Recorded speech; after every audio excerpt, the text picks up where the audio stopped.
Start your recipe with दीक्षामध्ये आपल्या सर्वांचे स्वागत आहे। आणि आज आपण बटाट्यापासून एक भन्नट रेसिपी बनवणार आहे। बटाट्याचा आपण फ्लावर बनवणार आहोत। सर्वात प्रथम आपल्याला इथे कच्चे बटाटे घ्यायचे आहेत। मी 4 बटाटे घेतले आहे आणि त्याची साल काढून घ्यायची आहे। आता बटाट्याला आपल्याला चारही बाजूने कट करायचं आहे आणि साइडनी कट करायचं आहे, म्हणजे बटाट्याचा स्क्वेअर बनला पाहिजे, चौकोन बनेल असं बटाटा आपल्याला कापायचा आहे। अशा पद्धतीने बटाट्याला कट करायचं आहे। अशाच पद्धतीने आता आपण बाकीचेही कट करून घेऊयात। आता इथे आपल्याला चॉपस्टिक यूज करायचे आहेत। माझ्याकडे चॉपस्टिक नाही आहेत म्हणून मी हे लाकडी चमचा यूज करत आहे।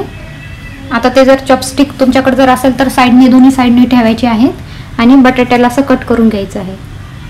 आडवं कट करायचं आहे, नंतर उभं कट करून घ्यायचं आहे। कट करताना 2 लाईन मध्ये खूप जास्त अंतर ठेवायचं नाहीये आणि खूप जवळ जवळ ही कट करायचं नाहीये। जर तुमच्याकडे लाकडी चमचा किंवा चॉपस्टिक नसेल तर तुम्ही असं हाताने सांभाळून कापू शकता। थोडंसं खालून अंतर ठेवायचं आहे आणि वरती कापायचं आहे। अशाच प्रकारे आपण आता बाकीचेही बटाट्यांना कट करून घेऊ। आणि इथे मेन म्हणजे बटाटे जेव्हा आपण कट करतो तेव्हा पाण्यामध्ये टाकायचे आहे, नाहीतर ते काळे पडू लागतात। तुम्ही बघू शकता किती छान व्यवस्थित कापले गेलेले आहे। जेव्हा आपण बटाट्याला कापतो तेव्हा खूप जास्त खालपर्यंत कापायचं नाही, नाहीतर ते तुटून जातात। आता एक प्लेट किंवा बाउल घ्यायचा आहे आणि त्याच्यावर आपल्याला मीठ टाकायचं आहे। बटाट्यांना चांगलं व्यवस्थित मीठ लागेल अशा पद्धतीने बटाट्याला मीठ लावायचं आहे, वरतून खालून सगळ्या साइडने आणि आतमध्ये थोडंसं लावायचं आहे। सांभाळून लावायचं आहे, कारण ते खूप नाजूक असते। ते जे आपण फ्लावर बनवतोय ते तुटण्याची शक्यता असते। अशा पद्धतीने आपल्याला सगळीकडून मीठ चोळून घ्यायचं आहे। आता बाकीचे उरलेले सगळ्या बटाट्यांना आपण मीठ लावून घेऊया। मीठ लावल्यानंतर आपल्याला 15 ते 20 मिनिटं आपल्याला असंच याला सोडून द्यायचं आहे। 15 ते 20 मिनिटांनंतर याच्यामध्ये जे अतिरिक्त पाणी आहे ते निघून जाईल। तुम्ही बघू शकता पाणी त्याचं निघलेलं आहे आणि बटाटे एकदम सॉफ्ट झालेले आहे, तुम्ही बघू शकता। आणि कापताना जे उरलेले बटाटे आहेत त्याचा उपयोग आपण भाजीमध्ये किंवा भजे करताना करू शकतो। आता आपण याला खूप जास्त मीठ लावलेले असल्यामुळे आपल्याला हे 3-4 वेळेस पाण्यातून धुवून काढायचे आहे।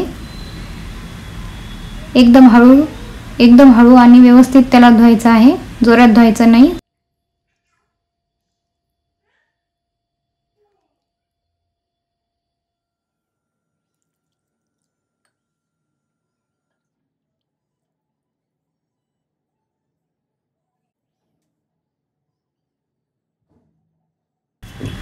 आता आपल्याला एक टिश्यू पेपर किंवा एखादा रुमाल घ्यायचा आहे आणि त्याच्यावरती आपल्याला सगळे बटाटे ठेवायचे आहे आणि व्यवस्थित पुसून घ्यायचं आहे।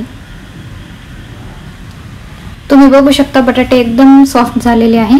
त्याला हलक्या हाताने आपल्याला हळूहळू साइडला करायचं आहे, म्हणजे बटाट्याला एक फुलाचा आकार येईल। आता इथे तुम्ही बटाट्याचं पीठ किंवा मक्याचं पीठ किंवा तेही नसेल तर तुम्ही इथे तांदळाचं पीठ टाकू शकता। तांदळाच्या पिठामध्ये आपल्याला हे व्यवस्थित बुडवून घ्यायचं आहे, व्यवस्थित सगळीकडून कोटिंग करून घ्यायची आहे।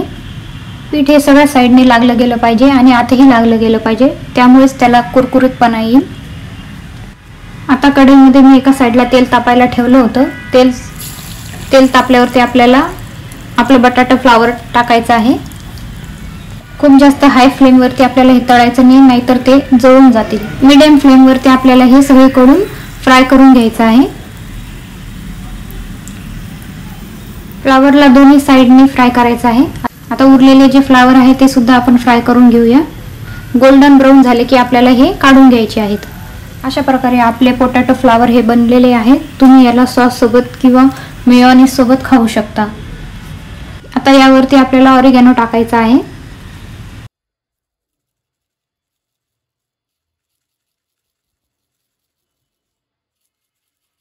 रेसिपी कशी वाटली कमेंट सेक्शन मध्ये नक्की कळवा आणि चॅनलला सबस्क्राइब केले नसेल तर नक्की करा।